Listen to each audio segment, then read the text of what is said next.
Dikisahkan saat Alqamah sakit keras, istrinya mengirim utusan kepada Rasulullah SAW. Tujuannya memberi kabar bahwa suaminya sakit kritis dan sepertinya sedang menghadapi sakaratul maut.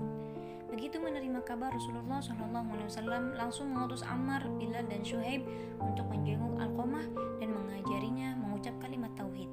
Namun lisannya keluh tak kuasa berucap. Akhirnya mereka kembali memberitahukan hal itu kepada Rasulullah SAW. Beliau bertanya, apakah di antara kedua orang tuanya masih ada yang hidup? Disampaikan kepadanya, ada wahai Rasul, ibunya. Ia sudah sangat sepuh. Rasulullah SAW meminta, temuilah ibunya, sampaikan jika engkau masih kuat datanglah kepada Rasulullah. Jika tidak, diamlah di rumah dan Rasulullah yang akan menemuimu. Singkat cerita, utusan Rasulullah SAW pun bergegas menemuinya. Setiba di hadapan ibunda Alqamah, sang utusan menyampaikan pesan tadi. Biarlah aku sendiri yang menemui Nabi, aku lebih berhak menemuinya, jawab ibunda Alqamah. Dengan bantuan tongkatnya, ibunda Alqamah pun berangkat menemui Nabi SAW. Setibanya ia mengucap salam dan dijawab oleh Nabi. Kemudian baginda Nabi bertanya, wahai ibunda Alqamah, jujurlah kepadaku, jika berbohong wahyu Allah akan turun kepadaku. Bagaimana keadaan anakmu? Ia menjawab, wahai Rasul, anakku itu rajin sholat, rajin puasa, dan banyak sedekah. Lantas bagaimana keadaanmu kepadanya? Desak Rasulullah. Aku tidak suka kepadanya, karena ia lebih mementingkan istrinya dan durhaka kepadaku. Berarti murka sang ibunda yang membuat Alqamah terhalang mengucap syahadat, ungkap Rasulullah SAW. Kemudian baginda Nabi berkata kepada Bilal, hai Bilal, kumpulkanlah kayu bakar sebanyak-banyaknya. Untuk apa ya Rasul? Sela ibunda Alqamah. Aku akan membakar Alqamah.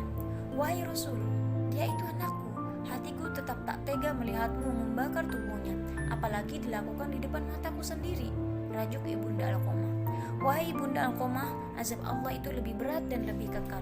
Jika kau ingin Allah mengampuninya, maka ridhoi dia. Demi zat yang menggenggam jiwaku, sholat, puasa, dan sedekah Alqamah tidak ada manfaatnya selama engkau masih murka kepadanya, kata Rasulullah SAW panjang lebar. Wahai Rasulullah, di hadapan Allah, para malaikatnya, dan seluruh kaum muslimin yang hadir, aku bersaksi bahwa aku meridhoi anakku Alqamah. Ikrar sang ibunda.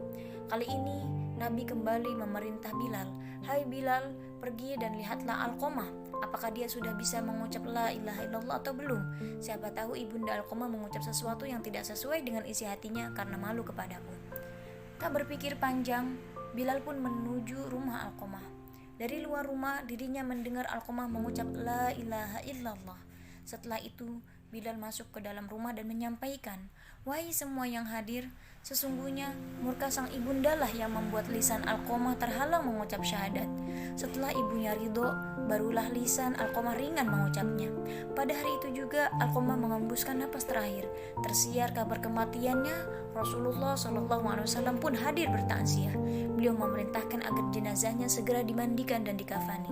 Usai dikafani, bersama para sahabat beliau mensolati jenazahnya. Pada saat pemakaman, baginda Nabi berdiri di pinggir lubang kubur dan berpidato, wahai kaum muhajirin dan ansor, siapa saja yang mementingkan istrinya daripada ibunya, maka laknat Allah, para malaikat, dan seluruh manusia adalah untuknya. Allah tidak akan menerima kebaikan dan keadilannya kecuali ia bertobat kepada Allah, memperbaiki sikapnya kepada ibu, dan berusaha mengejar ridhonya. Sesungguhnya ridho Allah berada pada ridho ibu, murka Allah juga berada pada murka ibu.